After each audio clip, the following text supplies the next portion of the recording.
안녕하십니까. 황태순TV의 황태순입니다. 2020년 12월 23일 수요일 오후 3시 25분입니다. 조금 전 서울중앙지법 형사 25-2 형사25-2부는 조국의 처 정경심 교수에게 징역 4년, 벌금 5억, 추징금 1억 3천만 원을 선고했습니다. 계속 속보로 들어오는 관계로 과연 법정 구속이 되었는지에 대해서는 아직 파악된 바가 없습니다.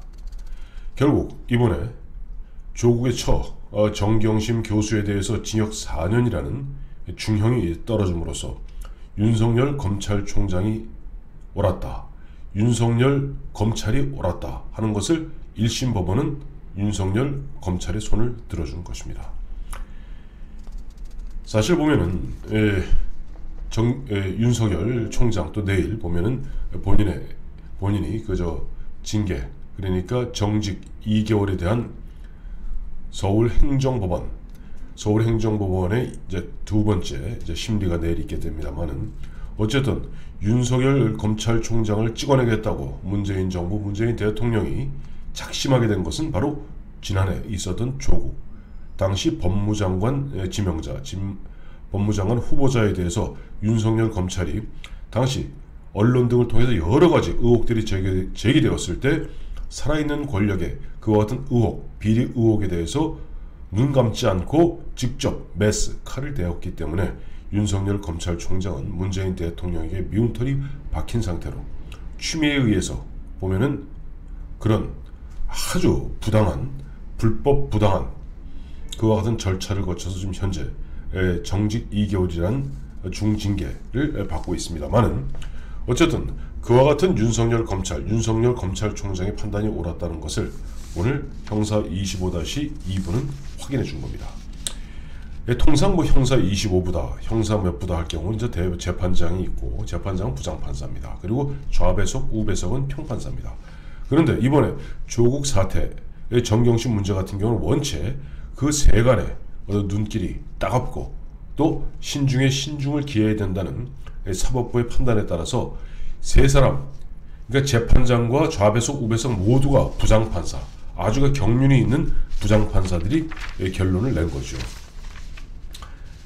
참 오늘 보니까 이제 이 형사 합의 25-2부는 임정혁 부장판사, 권성수 부장판사, 김선희 부장판사 3명의 부장판사로 재판부가 구성되어 있습니다. 우선 오늘 조금 전 징역 4년에 벌금 5억과 추징금 1억 3천을 갖다가 선고하기 전에 법원은 정경심이 조국과 공모하여 딸 조민의 허위 인턴 확인서를 발급한 것을 확인했다.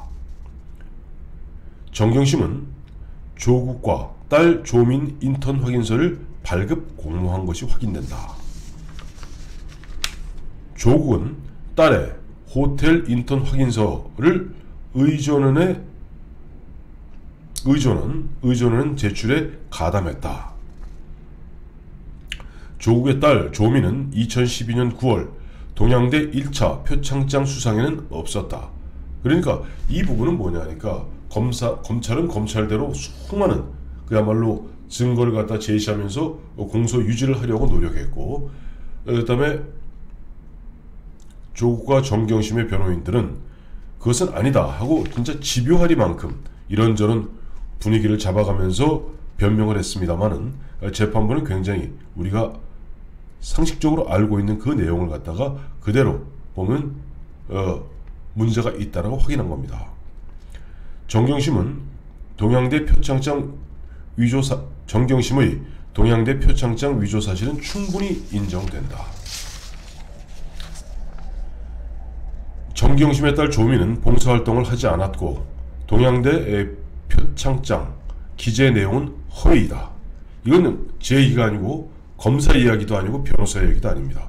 재판부가 오늘 장문에 앞에 이제 보면 마지막 주문을 갖다가 읽고 선고하기 전에 쭉 이제 경위를 갖다가 설명한 것을 갖다가 개의 속보 형태로 나왔던 겁니다. 정경심의 딸 조민 허위 서류 제출은 서울대 의전원 업무 방해에 해당된다. 정경심, 동양대 표창장 위조 사실은 충분히 인정된다. 그리고 이제 정경심이 오촌 조카인 조범동에게 준 돈은 투자금으로 본다. 이건 조금 정경심에게 이제 유리한 그런 측면은 있습니다.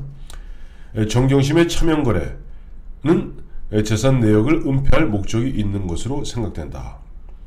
그래서 어떤 결론은 그 횡령 부분, 그러니까 차명 거래, 그다음에 횡령 부분에 있어서는 무죄를 선고했고, 그다음에 정경심의 입시 비리 관련해서 공소 사실, 즉 검찰의 공소 사실은 모두 유죄로 인정한 것이 오늘 합의 25-2부의 결론입니다. 이런 거 보고 이런 말이 들죠. 벌써 1년하고도 1년 몇 개월 전이군요. 지난해 조국 씨 보면은 민정수석하다가 서울대 교수로 잠깐 복직했다가 바로 보면은 법무장관 후보자가 되지 않습니까? 그 직전에 민정수석의 입장에서 당시 일본과 첨예하게 무역전쟁 붙고 그야말로 그런 경제전쟁이 붙었을 때 죽창가를 올리면서 뭐 이른바 자기들이 토착 외구 뭐 박멸하자 하고 우리 사회를 갖다 친일과 반일로 갈라치기 하면서 뭐 하려 했는데, 그때 우리 그래도 아직 숨통이 이만큼 튀어있는 뭐 조중동을 비롯한 언론에서 그동안 세간에 떠돌던 조국과 조국의 처 정경심, 그리고 그 딸, 아들 그런 문제 등등에 대해서 계속 집중 보도했고, 8월 27일로 기억합니다만 지난해 당시 윤석열 검찰총장 당시 취임한 지 한 달 조금 지났을 때입니다만은 전격적으로 관련 업체, 그 당시 뭐 코링크, 프라이빗 기억나시죠? 그러다가 전격적으로 압수수색함으로써 조국, 아니 문재인 대통령과 문재인 정부와 싸우기 시작한 거죠. 윤석열 총장은 사실 틀린 게 없습니다. 왜? 문재인 대통령 지난해 7월 25일 윤석열 검찰총장에게 임명장 주면서 뭐라고 그랬습니까? 총장님, 우리 총장님, 살아있는 권력에 대해서도, 즉 청와대나 집권여당 이런 표현을 했습니다만은 살아있는 권력에 대해서도 그야말로 공정하게 검찰의 칼날을 들이대실 거지요? 라고 반어법적으로 물었습니다만은 헌법주의자, 법치주의자 윤석열 검찰총장은 있는 그대로 조국 당시 가장 실세였고, 문재인 대통령은 조국을 통해서 정권 재창출에 디딤돌로 조국을 삼으려 했던 것 같습니다. 그런데 윤석열 검찰총장이 조국을 걸고 넘어갔고, 조국은 결국 법무장관에 임명된 지 37일 만에 사퇴하게 되죠. 또 어쨌든 조국 덕분에 그동안 숨도 못 쉬고 있던 보수 우파 많은 시민들이 광화문 광장에 지난해 10월 3일 또 10월 9일 뛰쳐나가서 문재인 퇴진과 조국 구속을 외칠 수 있고 드디어 용기를 갖기 시작한 겁니다.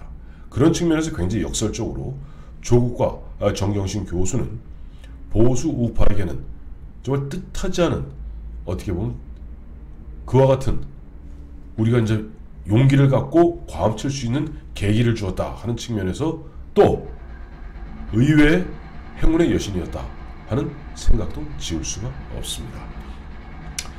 정경심 교수가 징역 4년 형을 받았는데 과연 여기에 대해서 조국 교수는 어떻게 반응할지, 문재인 정권은 어떻게 반응할지 귀추가 주목됩니다. 속보 전해드렸습니다. 감사합니다.